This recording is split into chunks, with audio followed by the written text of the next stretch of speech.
Alright, hopefully that will be the last video on this correction, and also the last video that I will produce this year. Alright, let's do it without crying, please.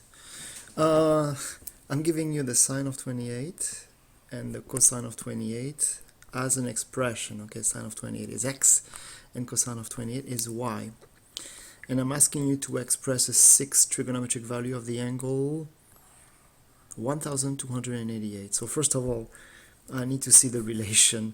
I'm guessing if I'm asking you for the trigonometric value of this angle and I'm giving you the trigonometric value of an acute angle, right? It's an acute angle. I'm guessing it's got to do with the reference angle, and I hope so, because if it doesn't, then I'm gonna have to think really hard to understand the relation. But this is not the exam, is not the place to think really hard. Actually, I'm serious here. The exam is a place to demonstrate that you have acquired and mastered the on-level knowledge of the course, not to think really hard. Okay. Alright, let's go. So in any case, I'm not gonna start with sine. Okay. For me, well, in any case, to find the sine of the angle 1088 degree, I need to get the coterminal angle. Okay, and you know, between the trigonometric value of an angle and the trigonometric value of a coterminal angle, there is an equality. Okay, so to get the coterminal angle, of course, I'm gonna subtract a couple of 360, and my guess right here is 3 will be enough. So what is that? Oh, let's get this right here. 1288 minus 3 times 360, and that is 208. Yes, perfecto. Where am I? Right here. Right here. So this is a sine of 208. So now I'm ready to write plus or minus the sine of the reference angle. So quickly, I mean, this is very simple. The angle 208 is right here, 208 degree. Okay, and so the reference angle, of course, it's positive, so I have to turn in the positive direction. It's acute. It's this one right here. And this is 180, so it's 180 plus 28. Whew, got it. That's why I gave you 28, okay? So this is plus or minus the sine of 28. That's it. Now, is it a plus or minus? Well, 208 is in the third quadrant, therefore it's going to be a minus. So it's negative sine 28. And sine 28, I called it x. So it's negative x. Here we go. Oh, let's go quicker with cosine, because now we know how it works. The cosine of 1288 is the same as the cosine of 208, which is plus or minus the cosine of 28. And by the way, this is how we use, okay, I guess I'm putting on, this is how right here we use the reference formula. Okay, we do not draw a triangle and blah blah blah. This is how the reference formula is used. Okay, so is it a plus or a minus? Well, 208 is in Q3, therefore it's a minus. And the cosine of 28, I called it y, so it's negative y. Here we go. Okay, let's get this cosecant and secant, and then, oh well, why not? I'll get the 10 first. 1288. So this is well, let's be simple right here. This is a sine of 1288, right? I mean, over the cosine. Tangent is sine over cosine. You don't have to go over the sine over cosine. I'm not giving you the 10 of 28, right? What's the sine? The sine is negative x, and the cosine is negative y. Therefore, the 10 is x over y. Yeah, I know this is like, it goes against the definition we've seen, but it's got nothing to do with it, okay? It's got nothing to do with, I'm giving you a point on the terminal side of an angle whose coordinates are x and y, and I'm asking you for the tangent, because there it would be y over x. This got nothing to do with it, okay? So don't get confuddled with this. Alright, let's get the other three. Very simple. The cosecant of 1288 is 1 over the sine of 1288, and therefore it is negative 1 over x. The secant of 1288 is 1 over the cosine of 1288 reciprocal function, right? 1 over y. And the cotan of 1288 is 1 over the tan of 1288. Therefore, it is y over x. Okay, next question. Find the angle theta in radians such that the secant of theta is negative 2 and tan theta is positive, right? So, and you don't see a calculator right here, so this is a problem that you can do without a calculator. How so? How so? Well, this maybe has to ring a bell. Again, to go to the exam, before you go to the exam, you really have to be very, very familiar with all the trig value. So if this doesn't ring a very loud bell, take the reciprocal. If the secant is negative 2, that means the cosine of theta is negative 1/2. Now that is ringing, that is tolling very, very loudly. Okay, it should be. So let's see what we're dealing with here. Here's a unit circle. So the cosine of an angle here is just the y-coordinate of the point, okay? This is negative 1 right here, this is 1. Negative 1/2 is right here, right? Negative 1/2 is right here. And therefore, there are two points on the unit circle whose cosine is negative 1/2. And here are the angles. Now, of course, there's an infinite number of ways of naming the angles, right? And I should have been more precise here. Find the angle in radian, and also I should have said in 0 to pi, okay? Because you can name the angle in an infinite number of ways. Anyway, the tan has to be positive. Therefore, I know I'm not dealing with this angle because here tan is negative, right? In this quadrant, tan is negative, and in this quadrant, tan is positive. So I'm dealing with this angle right there. Question: what is this angle? Okay, what is this angle? So you're closer to the y-axis. This angle is pi over 3. This angle is pi over 6 right here. Okay. So how many pi over 3? Well, this is easy. 1, 2, 3, 4. That's it. Theta is 4 pi over 3. And you see, if I don't specify in 0 to pi, well, you could say theta is 4 pi over 3 plus k times 2 pi, right? Coterminal with theta, such that k is in z. Okay, we've seen this kind of notation before. So basically, if you add k right here, multiply by, so it's k times 6 pi over 3, right? That's 2 pi. So you just keep on adding 6 at the top. So keep adding 6 or subtracting 6, right? So 4 pi over 3, 10 pi over 3, 16 pi over 3. And then if you subtract 6, you get negative 2 pi over 3, negative... you see what I mean? Here. This has nothing to do with the problem. I'm just taking it a step further. So theta, it's very simple. Let me take the one from the positive. So 4 pi over 3. And I keep on adding 6 because it's 6 pi over 3, that's 2 pi, so I add a 6 at the top, 6.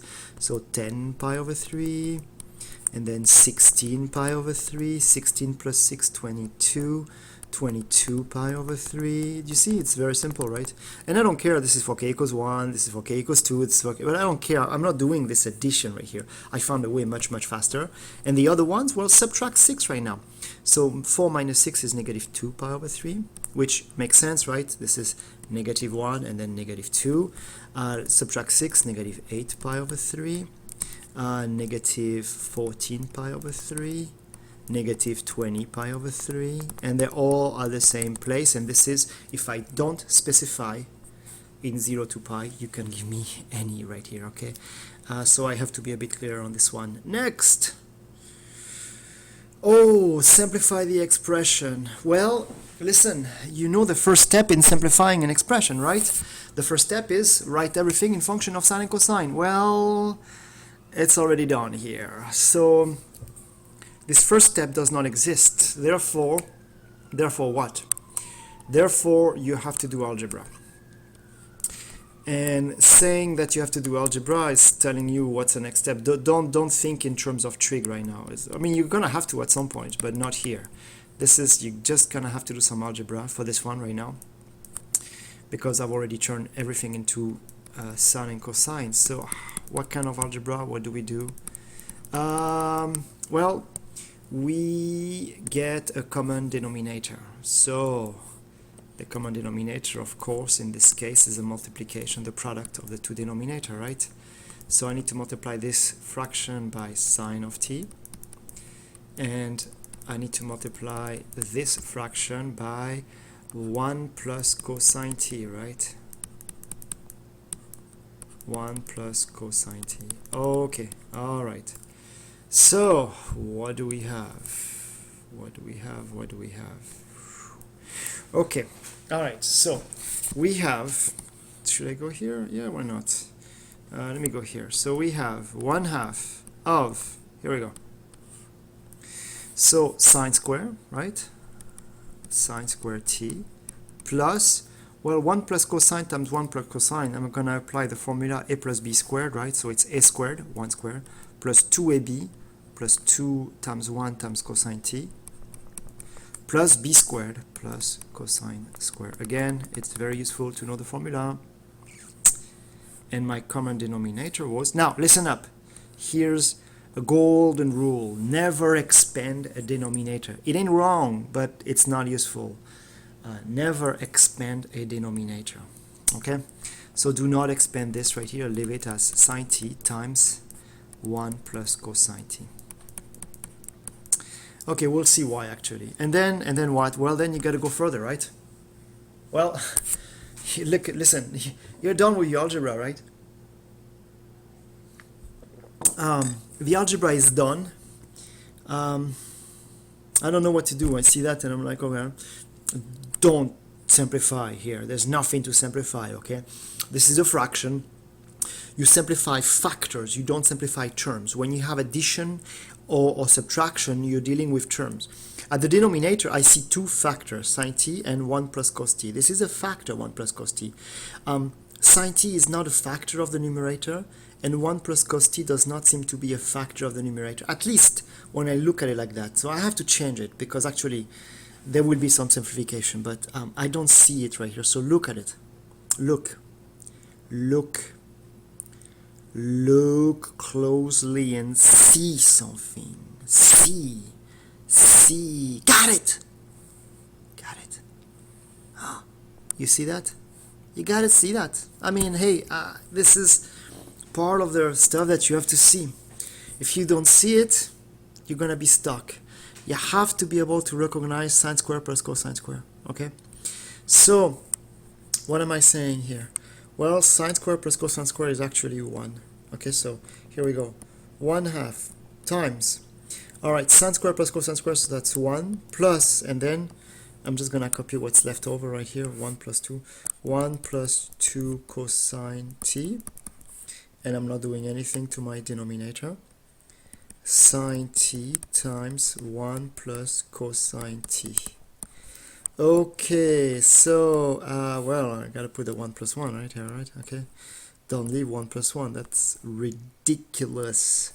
2 plus 2 cosine t over sine t times 1, that's a 1, times 1 plus 1 plus cosine t, sorry. Here we go. Okay, what else? Well,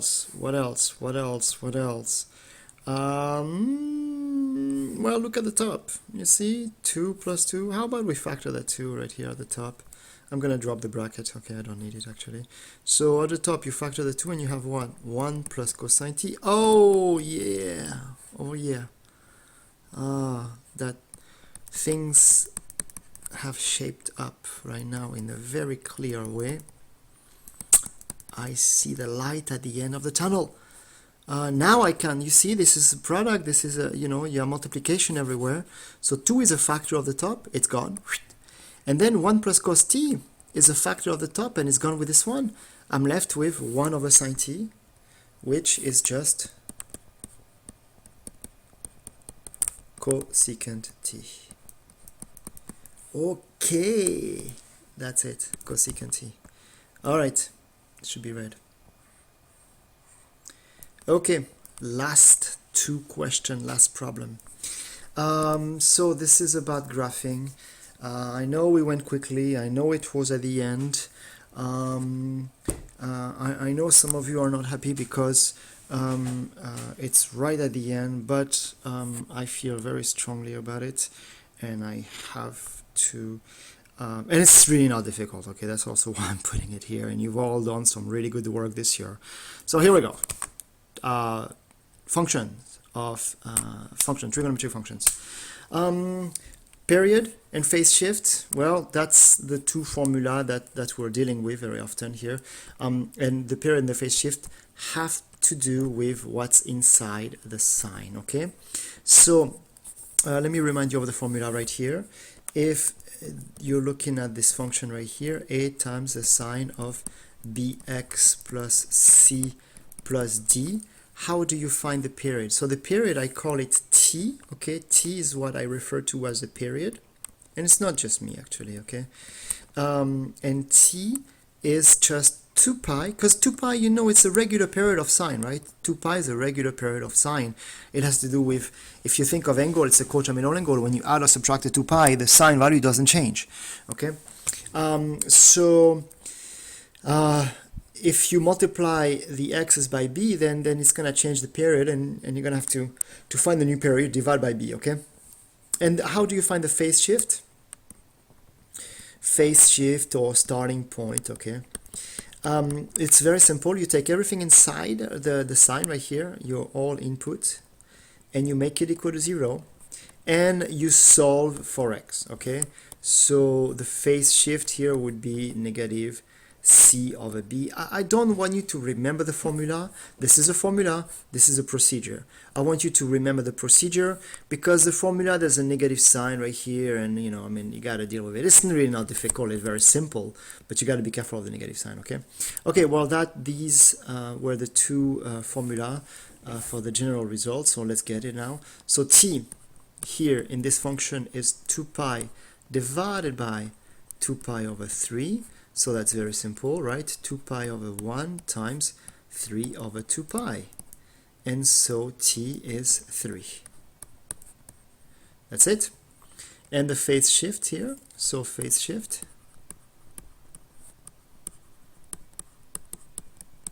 Phase shift, so what do we have? What do we have? Where's my function? Right here. So I'm taking the function 2 pi over 3x minus pi, and I make it equal to 0. Let's do that. Let's do that.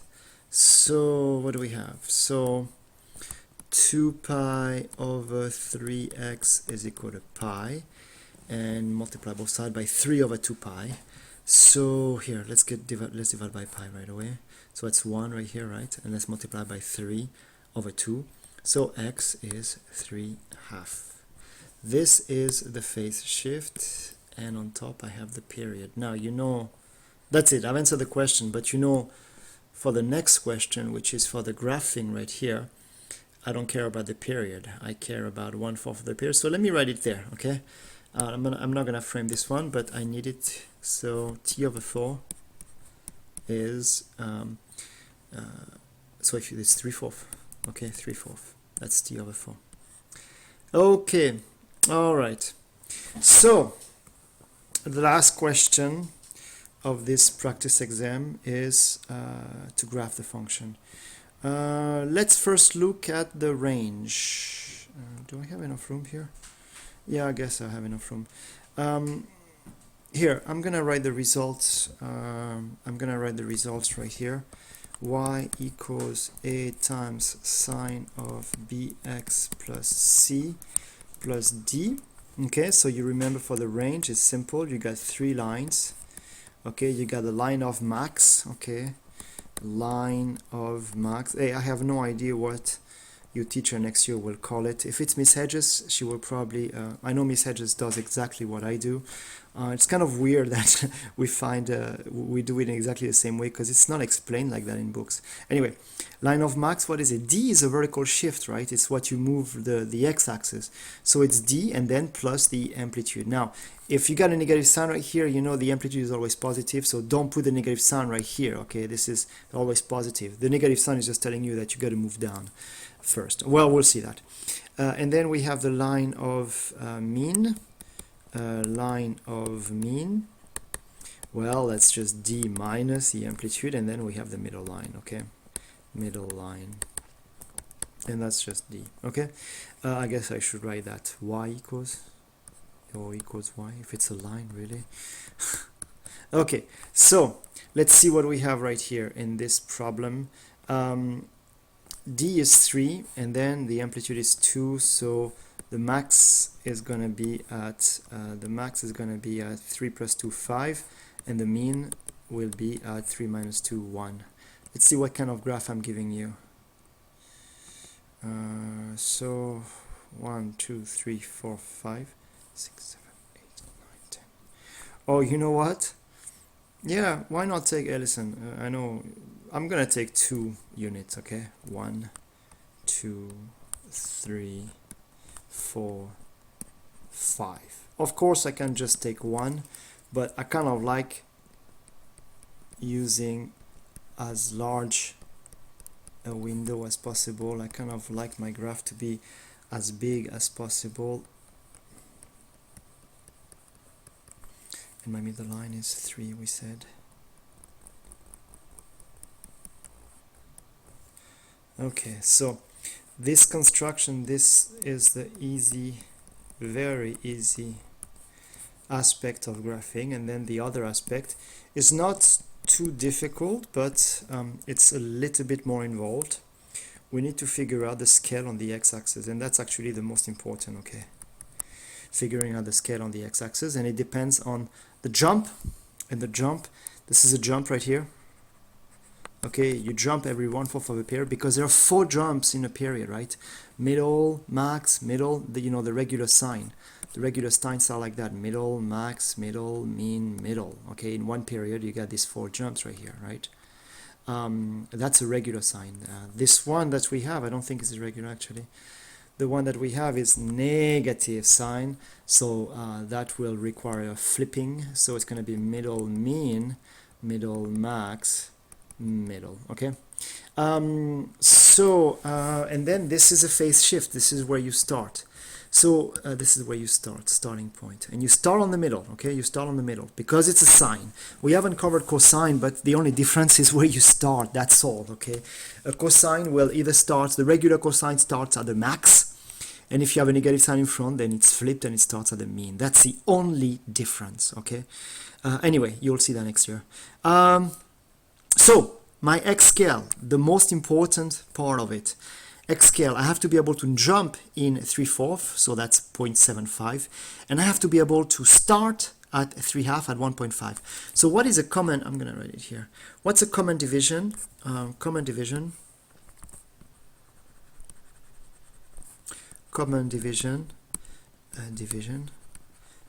between 0.75, okay, that's 3/4, and 1.5. Well, that's easy, right? And 1.5, that's 3/2. Well, that's easy, right? If you multiply this by 2, you get 1.5. So that's what I'm going to take. I'm going to take 3/4 for my for my tick mark. So x scale is 3/4. Okay, x scale is 3/4. So that means this is a 3/4. That means this is a 3/2. 1.5, that means this one is a 3 right here.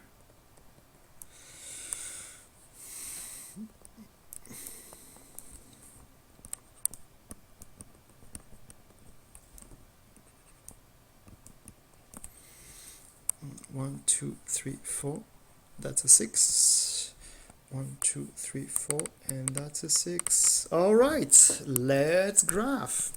Okay, so how do we do that now? Well, it's a sine.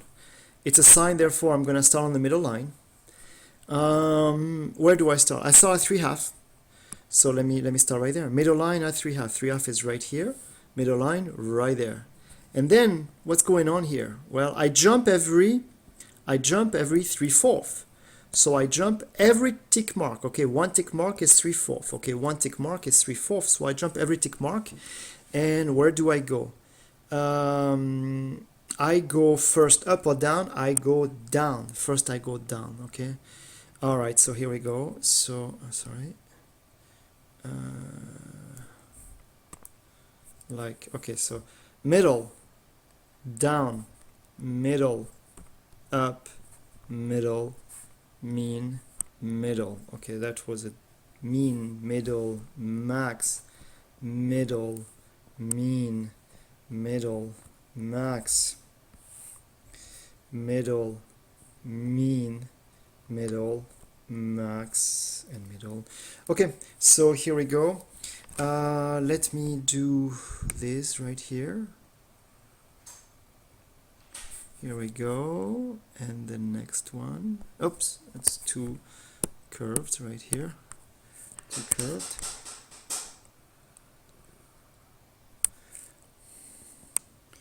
Okay, so let's do this right here. Right there. Concave up right here. Concave up right here. Concave up right there. Okay, concave down here. I found that if you graph by 1/4 right here of a period, it kind of does a pretty good job at graphing it. Here we go. You take care of the concavity at least. Okay, it's always concave down right here, and it's always concave up right here. Okay, concave down here and concave up right here. So let's finish. Here we go. Here we go. And okay, so this is the last line I'm gonna draw on a video this year. Here we go. Done. All right. Well, I hope your review is gonna go well. I hope you'll all do very well on the exam, and I wish you all good luck. Hasta la vista.